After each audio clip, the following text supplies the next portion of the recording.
Hello, hello, hello. We are so excited to be with you tonight.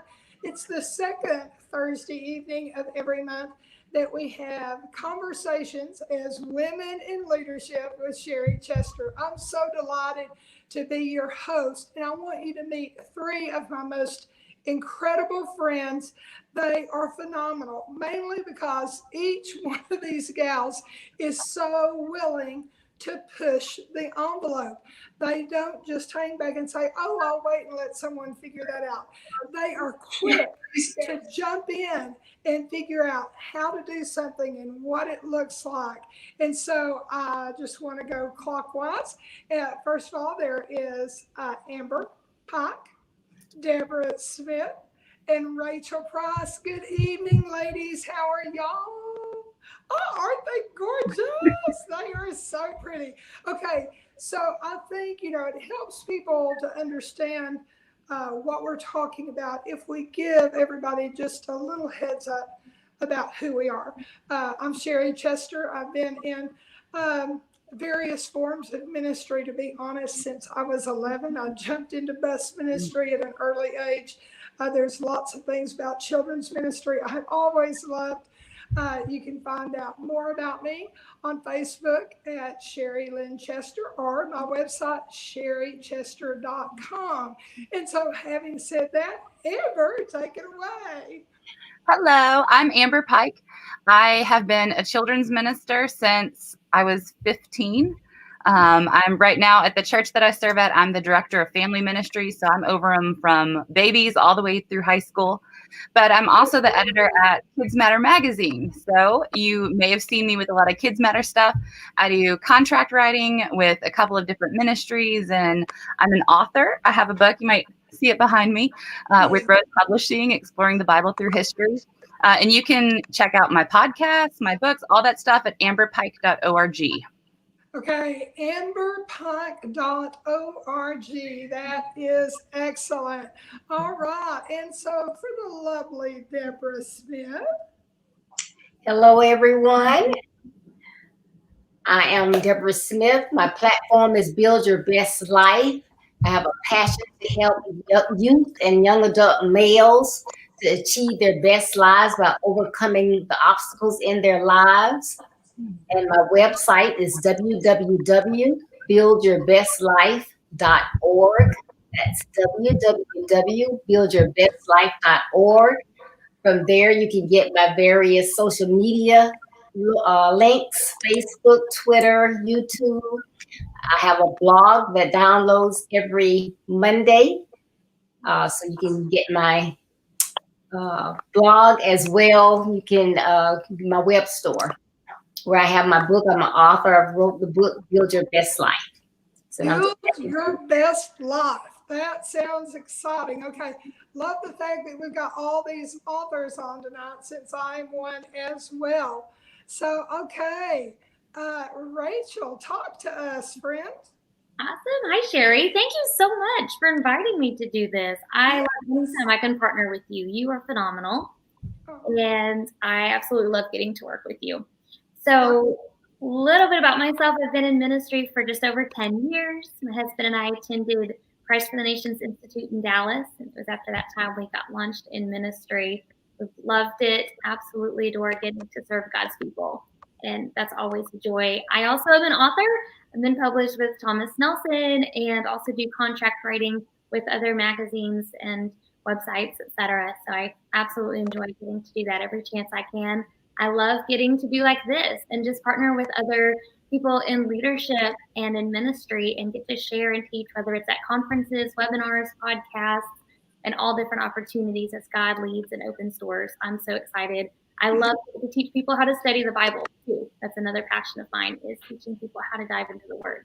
So between all of that, you can find all my resources on my website, rachelprice.com. rachelprice.com. Okay, rachelprice.com. And we're probably going to go over that one more time at the end as well, because you all just are sharing the very best of things, and I love it. So, pre-COVID life seemed, pretty normal. It was good. we might have thought we had stressors, and then bam, life as we knew it in so many respects changed. Talk about, because it, in some ways, we're talking about 10 months, in other ways, it might as well have been 20 years. Talk about some of the things that you learned in 2020 about technology. What was the learning curve when COVID first hit? What were you learning about and doing? Let's see, Rachel, why don't you jump in and then play tag? Sounds good. So actually something that is very almost ironic, I guess, about how it all started is I was actually in Canada teaching at a conference when COVID when all of it first hit and everything started closing down. I remember I was in the middle of teaching a 3-hour session on leveraging technology in ministry. Of all things. So I'm about halfway through it, and the people who are in charge of the conference come in and they're like, hey, they're getting ready to close the borders. You need to get home. I'm like, yes, please. So we find out, we can't let anyone else in the building because COVID apparently is going to be a big thing, it sounds like, so we can't let anyone else in the building. We finish out that evening. We get stuff recorded for the rest of it. So the rest of it can be digital. Long story short, I do make it home after a long deal with the airports, trying to get everything figured out and reschedule to get back home. But just so ironic that I'm teaching on leveraging technology in ministry right as COVID really does hit. And so it was interesting to get to bring some of that into the practical light. And not only that, but leverage all of that and take it to the next level within ministry. And I was so blessed and so honored that God used me in that way, because then I had these other ministries reaching out to me saying, oh my goodness, we needed this. Who knew we would need this right now? So then so when you were in Canada, what were you telling people they should be doing when it seemed really doable before it had to become, down and dirty, walking it out? What were some of the things? So then it was like, oh, hey guys, here's just some extra ways you can reach kids. Just, get on YouTube, get on Zoom, doing all these things as extra luxuries. And then they became necessities. And so we just talked really more about how kids are so used to technology. And even pre-COVID, that was their life. My daughter goes into her bedroom at night and says, hey, Google, bam, what? And it turns her lights off. It turns her fan on. It plays ocean sounds. It's got a whole routine built, and she's just talking into the air. So how old is your daughter? She will be 9 this month. Oh, that's great. Yeah. Okay. You may need to put her on and offer a class on technology for real. Oh my goodness.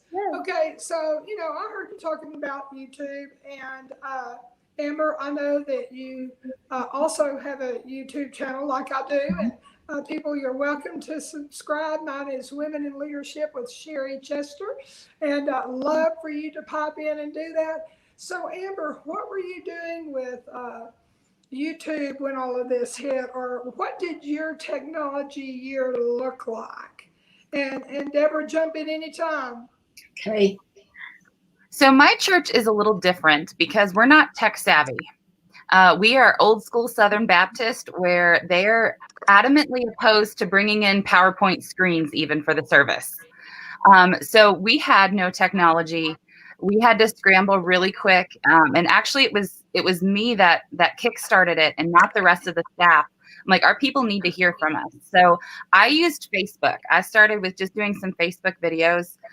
They were short because I was really, really sick. I didn't have COVID, but I was so sick. So I was okay with being off church that Sunday. But I was just doing short videos for families. They morphed into challenges for families, and I kind of broadened it because for a while it was just me. Eventually our associate pastor got involved, our senior pastor got involved. Our youth leader did not, because she is in charge of COVID with her other job at the health department. So she got a free pass. But we just yeah. But we learned most of our people are on Facebook. So we did that. And then we also, for those that aren't, because we're an older congregation, most of them have Facebook, but not all. So we would link it through YouTube to our website. So our website had everything. We fix that up. And when we got to live streaming, when things went back in person around June for us, they could just go to the website, watch the live stream. They could get any of the Wednesday devotions or family challenges for me. It was just trying to connect with families because we were all said and done. Okay, and so I think we were all learning Zoom rather quickly. And I think more than one Zoom probably had some crashing moments. But Deborah, what were you learning in the throes of COVID? What were you finding out was helpful, or what were you having to kind of up your game on? Well, I had to completely learn everything because, of course, my platform is all social media. So contacting clients, everything, would have been at a standstill. So first thing I learned was Zoom. I learned how to Zoom. And at my church, I'm the children's minister, and we have a director. And the size of our church, we could not have services there. And so we immediately put together Zooming. We call it Zooming in the Ark. So we started that. And so we Zoom on every Sunday, and we send it over to Facebook. So we were able to keep our kids engaged that way. And then I'm in Toastmasters. And I'm like, oh, what are we going to do about Toastmasters? So we doing Toastmasters virtual. So they were using something called Blue Jeans. So I had to learn Blue Jeans. Okay, that's good. That's worth making a comment about. Somebody write that down if you're not familiar with it. Some doctors' offices use Blue Jeans. Do what? Doctors' offices use Blue Jeans. I had to use that for a tele-appointment, and it worked really well, pretty easy. Okay, yeah, it's good. Yeah, but then they transitioned from there to Microsoft Teams. So then I had to learn Microsoft Teams and still trying to learn that.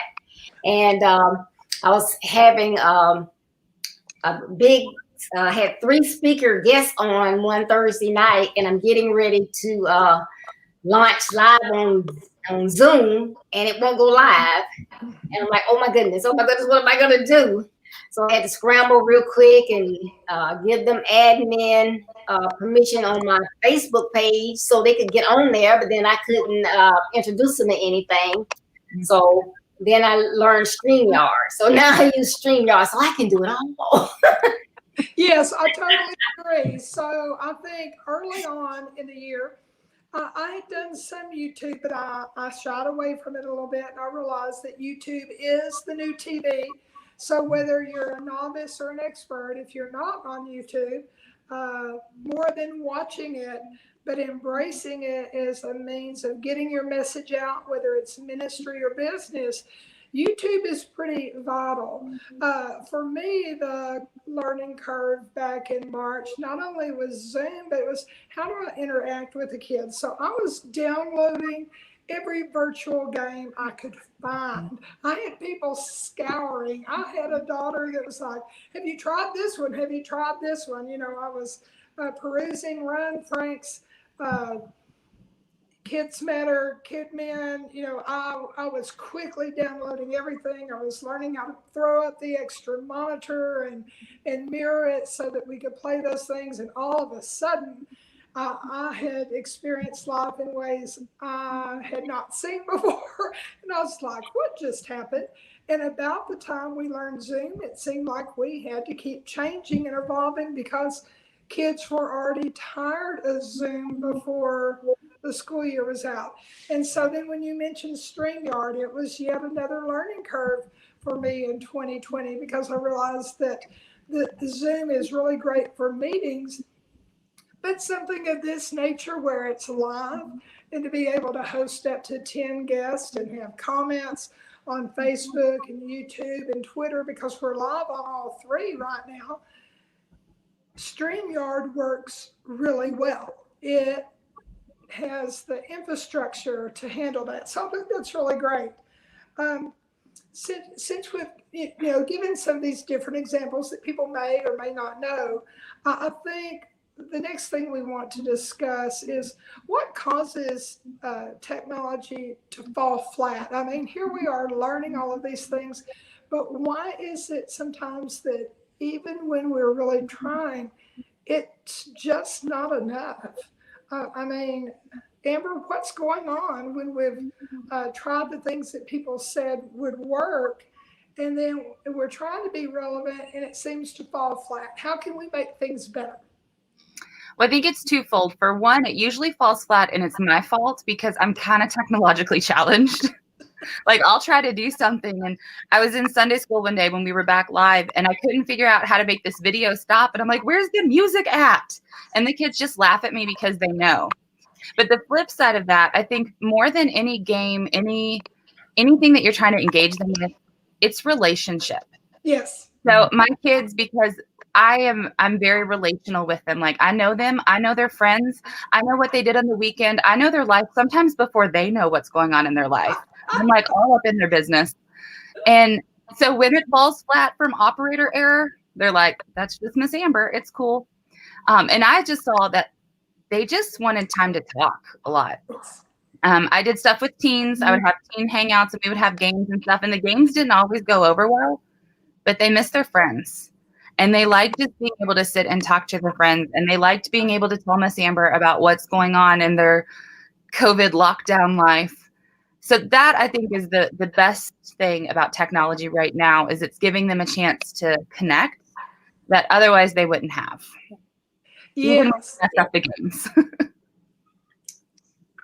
Yes, definitely. I think that that's one thing they love to do is be able to see their friends. It gives them that opportunity. So one thing that we do our main lessons on Sundays, but then on Tuesdays, we call it like game night. So then that's when we're doing like the scavenger hunt, Jeopardy, different games of that nature. So then that gives them an opportunity to interact with each other. And we always ask them, what's going on with school? Are they in virtual school or brick and mortar? So, yeah.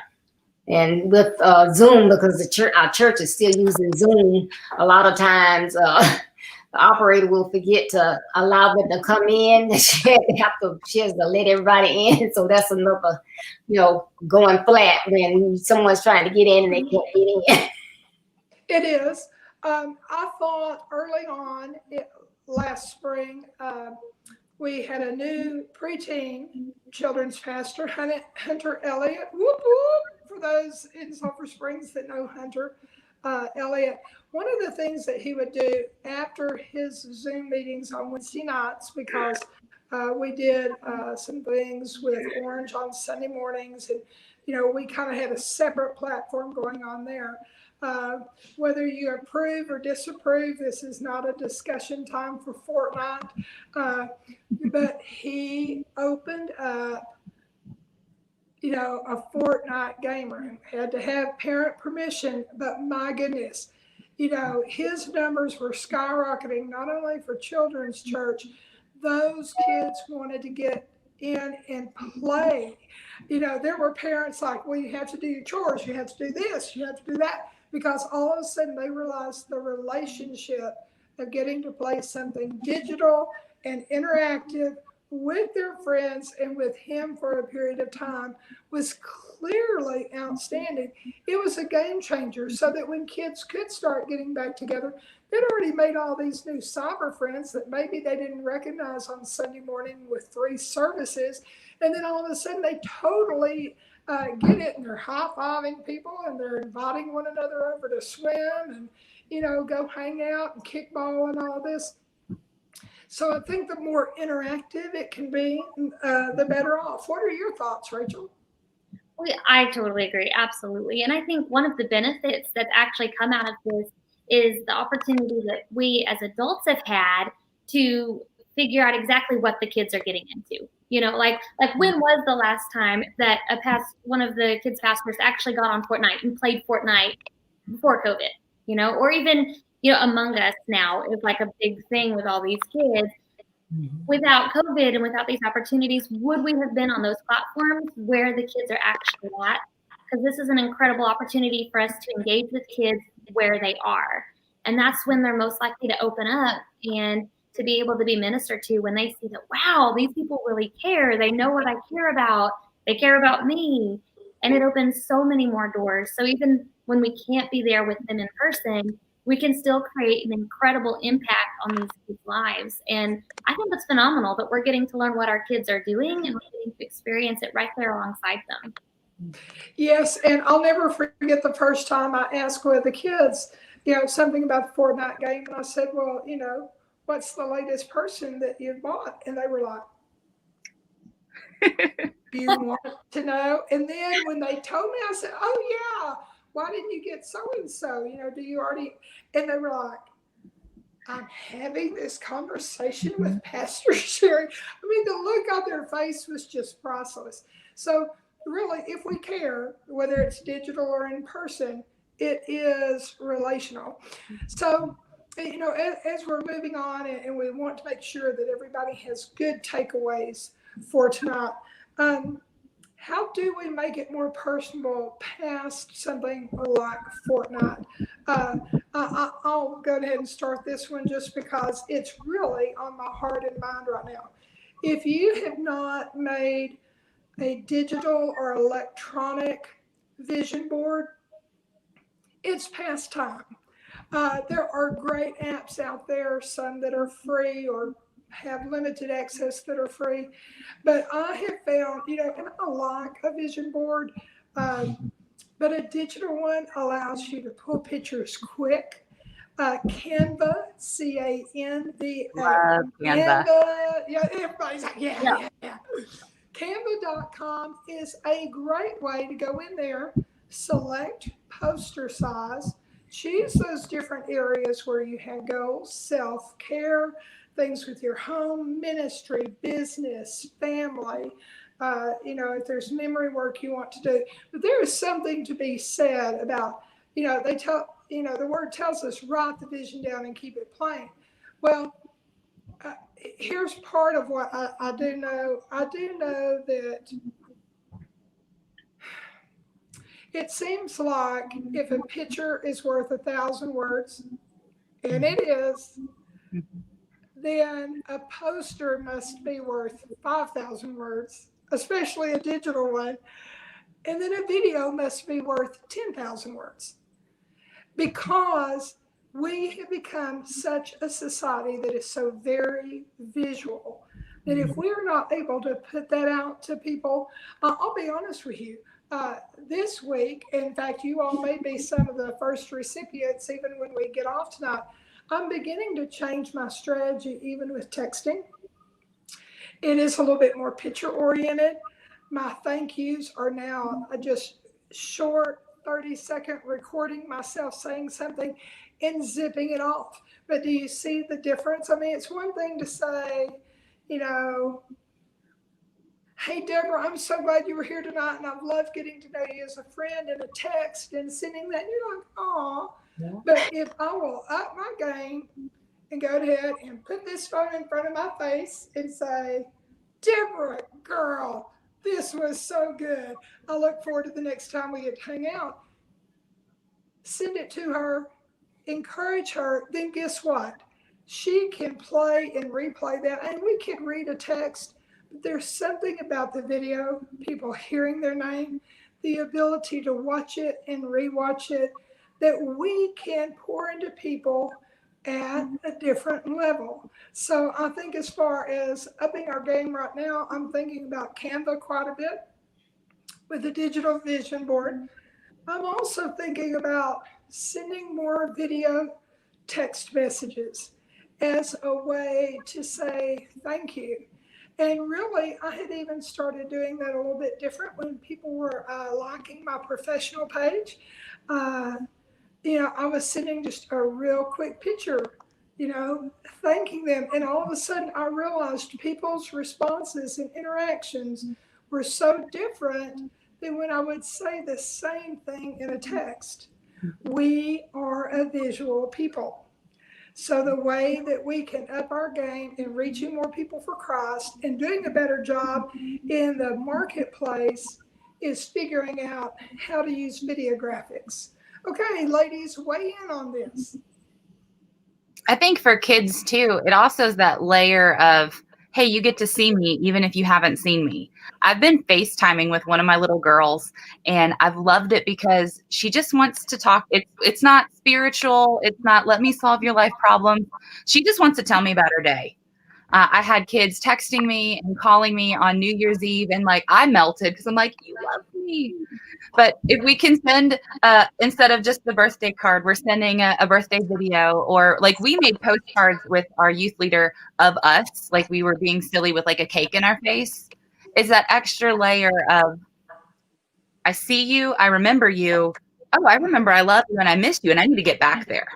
I think too, it's a great way to build just an extra, take that relationship that you already have to another level. So for instance, in the age of COVID, when we're all in our own homes and joining from different places, I think it added a cool aspect for the kids to be able to be like, oh my gosh, that's Pastor Rachel's house. I want to see. Oh, that's her. She has a dog, you know, and they feel like, oh, I know you on a new level now. And I actually know who you are. You're not this person who just lives at church and is at the church every time I walk in the doors. Like, you have a home not at the church. That's cool. And they got to kind of see a more personal side of you, which I think is awesome. And of course, on the same note, we get to see that with them. And they love showing that to their friends too, who may not have been able to come over to their house even pre-COVID, you know, like, hey guys, this is my bedroom and this is my dog and this is the rock I found outside of my backyard. Yeah. You know, it's so awesome for them to get to experience that personal side of the relationship, which I think is very, very cool. So something so funny that doesn't sound like it's directly tied, but it is. So I have grandchildren in both Tennessee and Texas. And when COVID hit, two of the youngest grandsons, one in Texas and one in Tennessee, realized that they both loved to play Minecraft.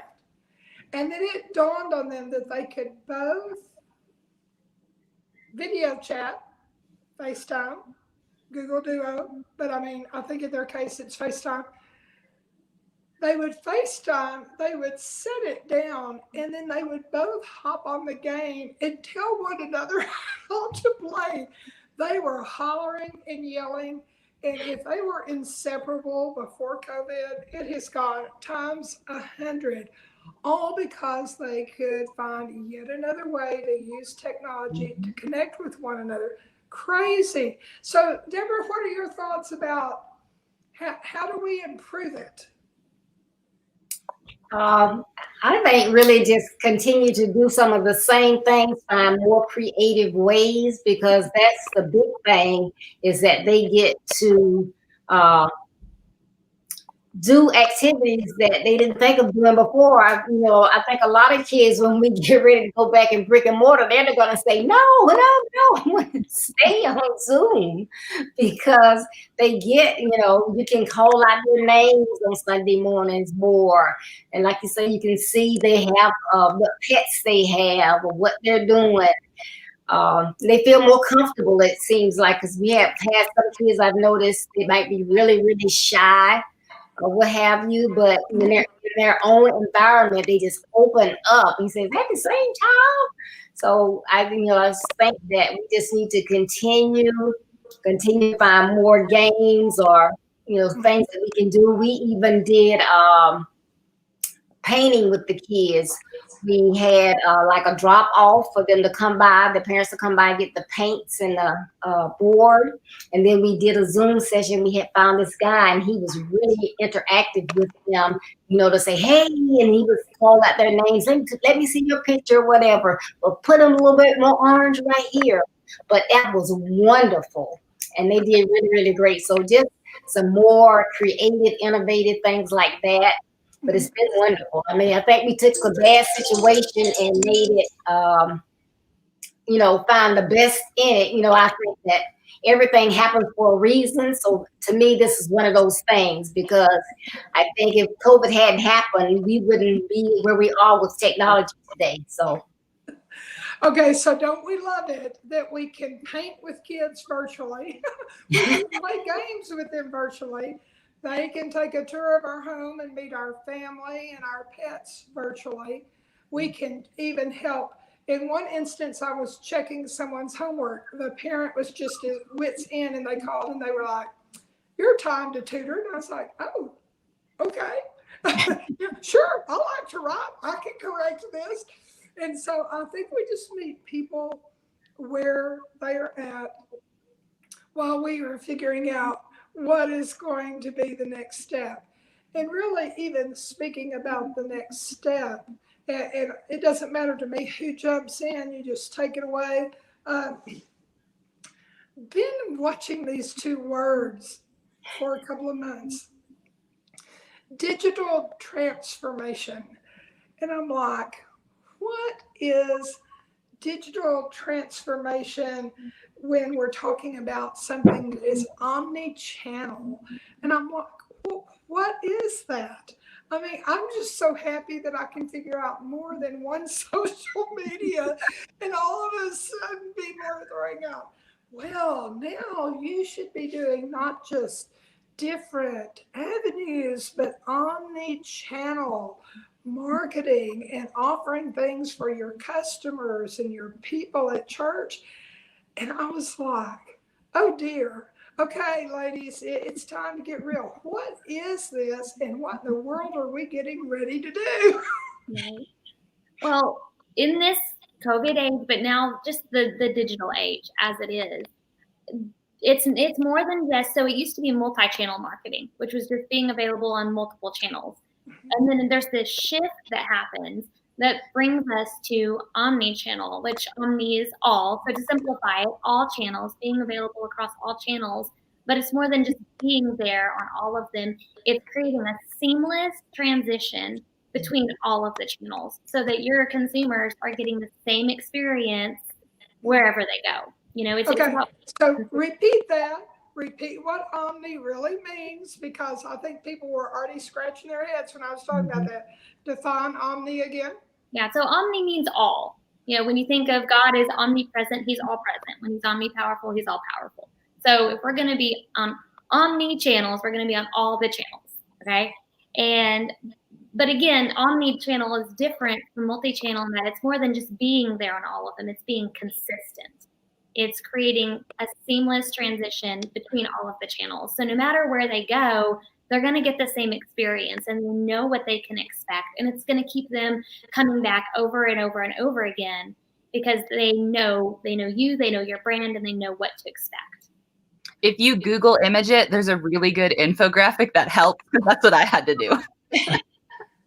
Okay, and I think so did the image, because I was looking at those images too. It looks like there's 4 types of digital transformation, like a business process, a business model, domain, and cultural, organizational. So it does sound like not only are we working at getting every platform to look the same and to be able to interact with one another, it looks like we are going to have to overhaul 3 things.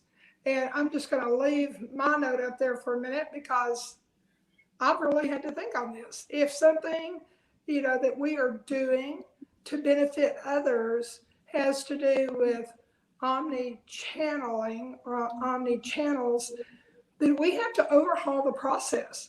I mean, I will grant you that ministry-wise, my Facebook, YouTube, Twitter, StreamYard, those things are not seamless. And so when I think about, okay, well, what does that process look like? What am I going to have to do differently that regardless of where people go, it is a very clean, concise experience for them. Churches and businesses, I'm telling you, this is going to take some things on the backside of building a really good infrastructure. So Deborah, what are your thoughts about this?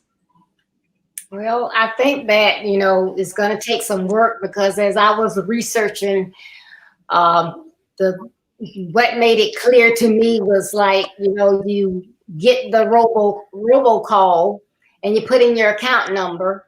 And so you would think when it transfers you over to the next step that they got it. They've already pulled everything up. It's just And hi, how may I help you? I want to do blah, blah, blah. Okay, what is your account number? Okay, didn't I just give you my account number? So that's all these multi-channels. So if it was Omni, I put it in and good to go. So when I get to the next person, it's there. She's ready to help me. Zoom, we're done. So I think we have a lot of, we put things together in pieces so they don't work together well in the infrastructure. So I think we got some work to do. Yes, Done. I think so, but I think it's doable. So, Amber, when you were looking into that, what were you thinking from a Kids Matter standpoint, ministry standpoint? You're working at all these other places doing contract work. How does it affect business? How does it affect ministry? How does it affect us as communicators? Because we are women in leadership that feel very compelled, very called to go forth and proclaim the gospel any way that we can, in a way that it draws all men and women and children unto Jesus. And it's like, man, that should be enough. And then here it is. Yeah. The Great Commission should be really great, but I think about it. We had disciples, apostles saying, I've become all things to all people.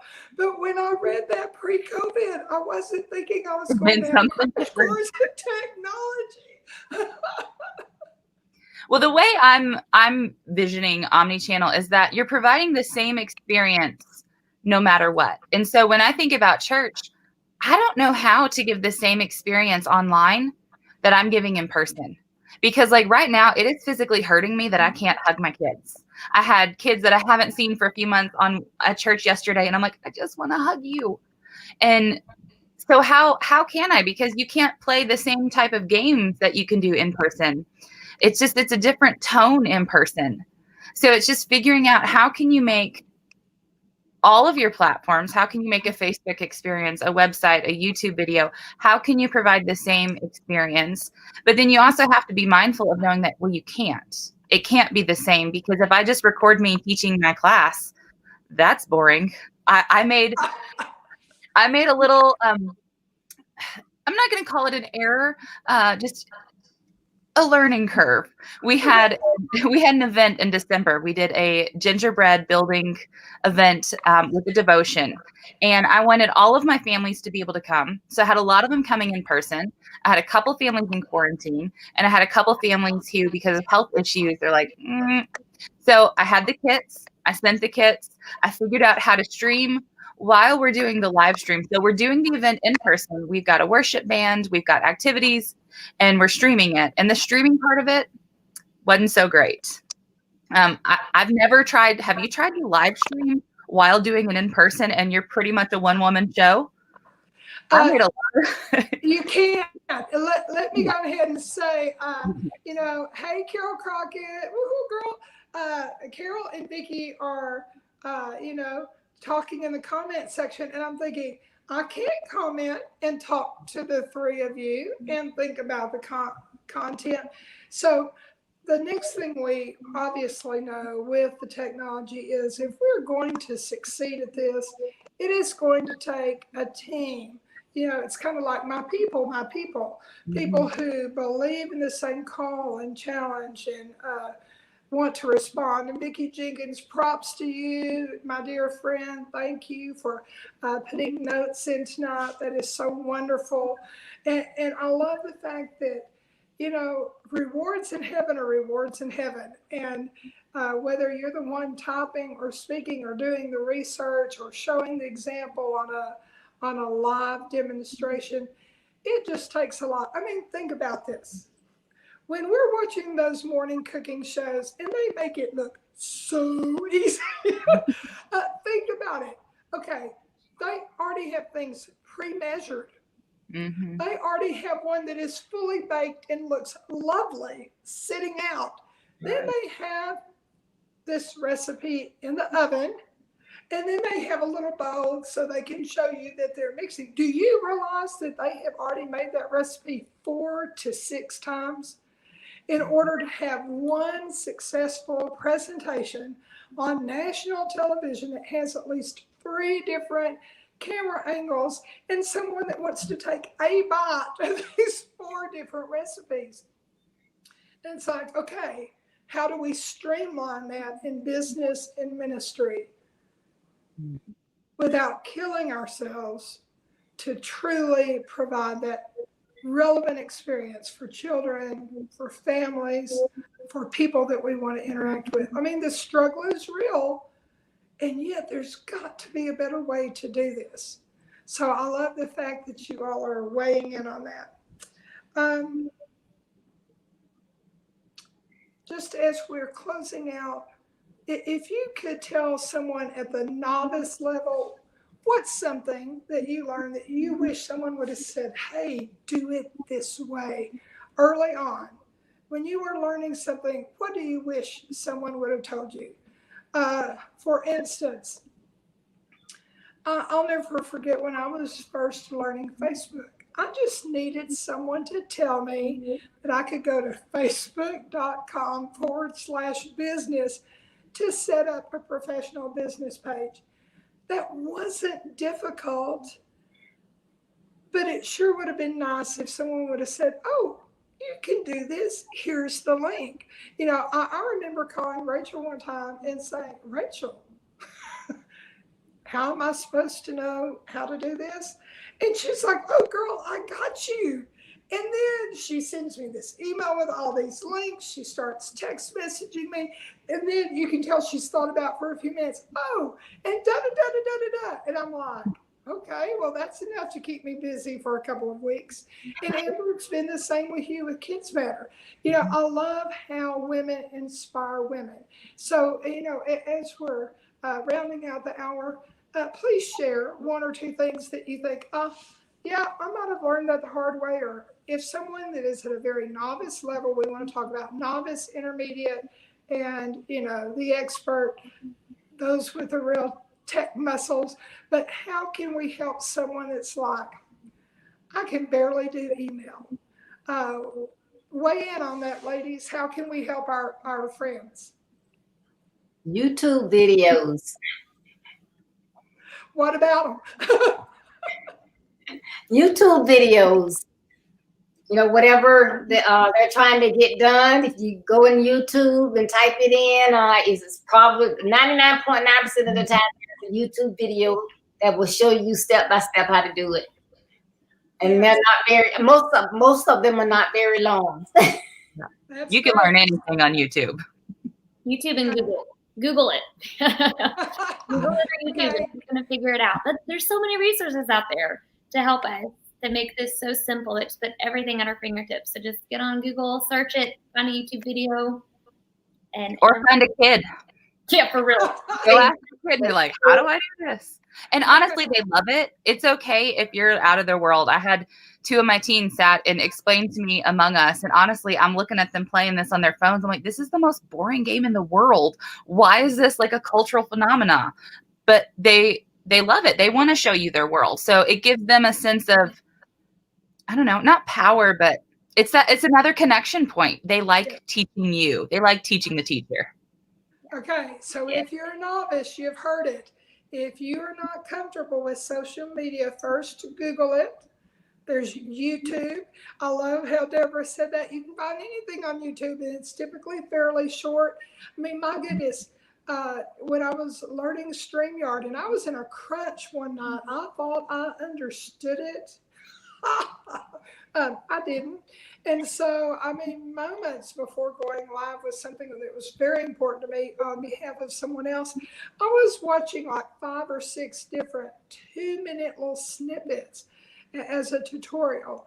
And then, Amber, I appreciate what you said too about ask a kid. They know. And actually, it's fun for them to get to teach. And here's the other thing about them teaching you. There's no condemnation with them. It doesn't bother them that you don't know, because they already understand something most adults don't. It's their world. Even their brain, there's research that shows that their brain is already developed different because of their skills. It is kind of crazy. Okay, so you heard all 3 women weigh in, and they had really great examples. Okay, so for the intermediate person, The one that's like, yes, I've got a blog, I have YouTube, and they're like, I know how to Google it. What are they going to do to ante up to make 2021 a better digital year for the people that they're interacting with? Be real.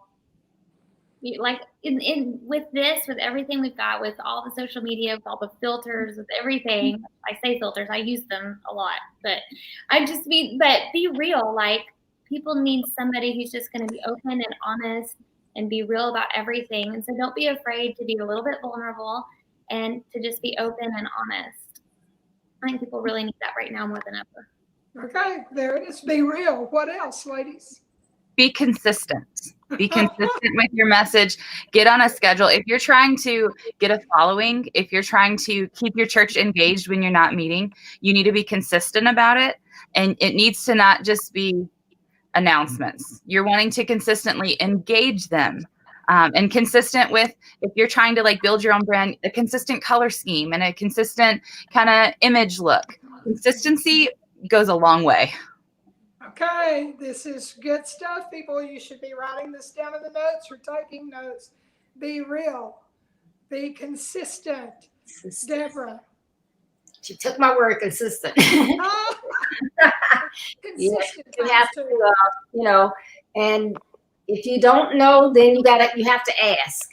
I mean, because you would prefer to get it right so that you can, show others. So you have to just, show that side. We don't know everything, but we can learn and then we can pass it on.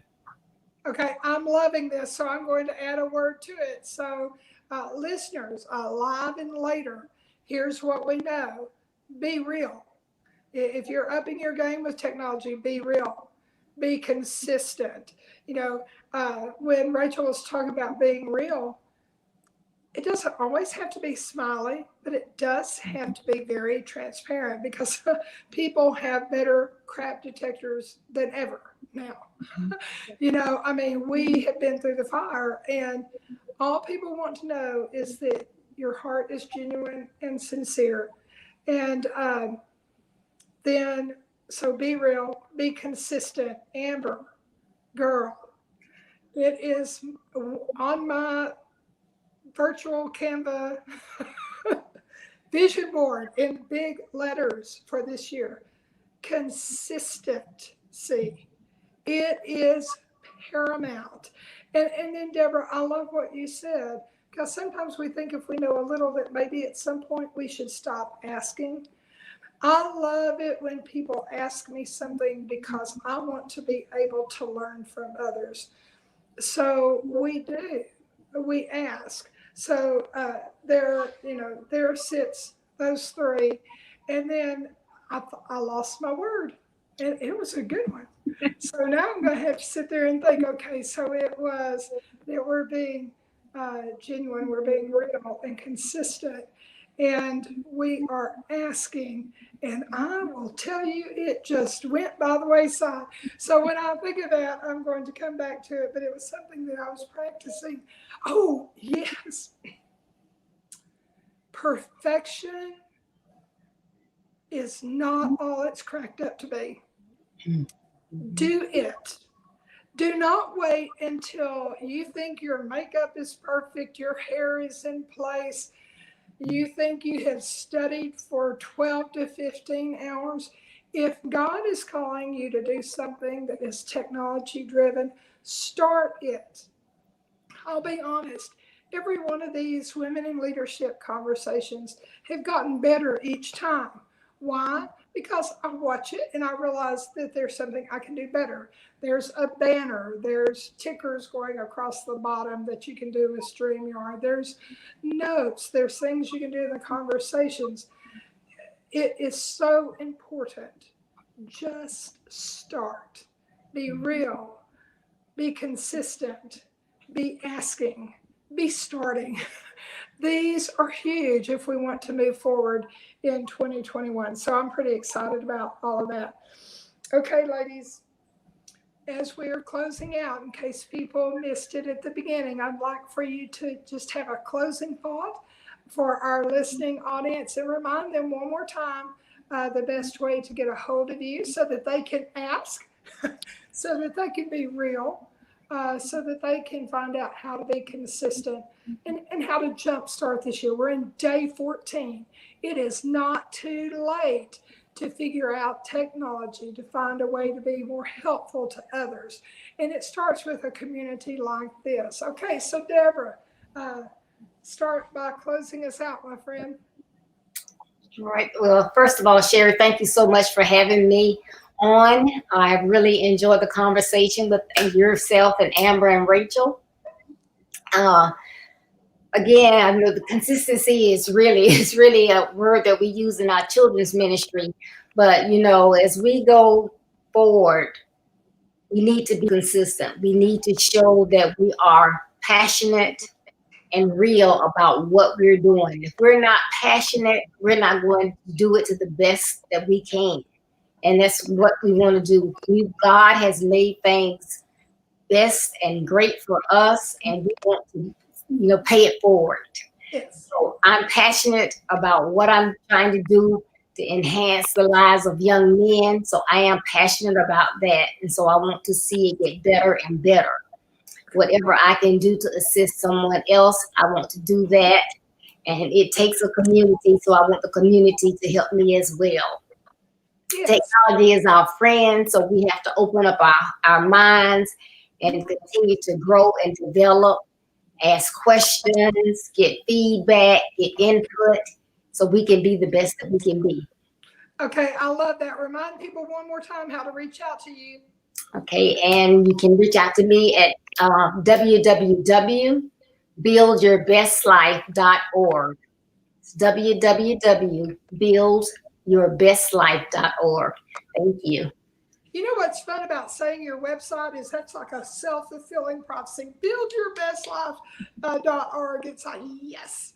Okay, so Rachel, what are your thoughts as we jump off into this new year and new opportunities? Well, and again, thank you, Sherry, for including me on this. This has been so great. Amber, you girls are amazing also. I just have loved learning from you as well. And I just want to encourage everybody who's watching, just, you know, as all of you have already said, just continue to move forward. Don't ever think that you've got it all figured out. Never stop learning, never stop growing. Just dive in and just start somewhere. You know, we've got all the resources at our fingertips, and they're so easy to access now. So just dive in. Don't be afraid. Don't let anything hold you back. I love what you said, Sherry, about don't let perfectionism stop you. Just because you can't do it perfectly doesn't mean you shouldn't do it at all. So just get out there and do what you can. God's given you all a gift. I do have leadership resources, ministry resources, and even some Bible study resources, all available on my website. So I'd love for you to check it out, rachelprice.com. rachelprice.com, and that's RACHEL price.com. I have loved hanging out with Rachel for a couple of years. Each lady has such a special place in my heart. So Amber, admirable Amber, what do you know that you want people to remember as we exit? Don't be afraid to take the big leaps of faith. When and this is so true in my life, if you all know my story, when God gives you a really crazy ask, just do it. You're going to figure it out. So just real briefly, 2 years ago, God's like, hey, Amber, why don't you be the magazine editor at Kids Matter magazine? I didn't know how to edit.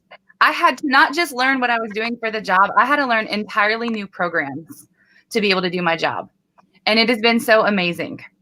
If God asks you to do something, just go on, jump right in, and he's going to give you the people and the resources to do it. And you're going to fail. You're going to fall. You're going to mess up. You're going to have to apologize and be like, my bad. But that's okay. That's part of the learning process. And just do it. Just trust God with where he's sending you and where he's leading you. Mm-hmm. I love that. And Amber, you are a phenomenal editor of Kids Matter magazine. I love reading it. The content is super great. Ryan Frank is very fortunate to have you. You can tell him I said that. I think it's really great. I can also follow up on what Amber said. It was back in June. I love the way Bible Church, golly, that was hard to leave. But when God said, follow me to Tennessee, it was like everything else just started dissolving away. It was as if he was extracting me from something that I held near and dear, and it was comfortable, and I loved the kids and I loved the families, and truthfully I very much loved my church home. But you're so right, Amber, when the call is there and it's bigger than us. I mean, I am born and bred Texas girl.